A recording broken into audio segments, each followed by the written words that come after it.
Hi friends, జొన్న పిండి పకోడీని అయితే ప్రిపేర్ చేస్తున్నానండి. ఒక బౌల్లో సన్నగా కట్ చేసిన ఉల్లిపాయ ముక్కలు, జీలకర్ర, వాము, కొద్దిగా ఉప్పు, కొద్దిగా కారం, కొద్దిగా కరివేపాకు, కొద్దిగా కొత్తిమీర, సన్నగా కట్ చేసిన పచ్చిమిర్చి, ధనియాలు, జీలకర్ర పొడి, జొన్న పిండి ఒక కప్పు,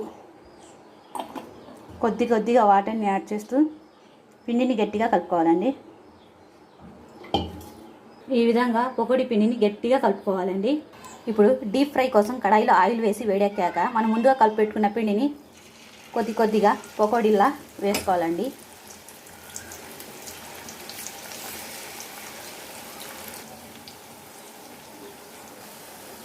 వీటిని మీడియం ఫ్లేమ్లో రెండు వైపులా తిప్పుతూ కుక్ చేసుకోవాలండి. గోల్డెన్ బ్రౌన్ కలర్ వచ్చేంత వరకు. అప్పుడే క్రిస్పీ పకోడీ అయితే రెడీ అయిపోతుందండి. జొన్న పకోడీ అయితే రెడీ అయిపోయింది friends. Thank you for watching this.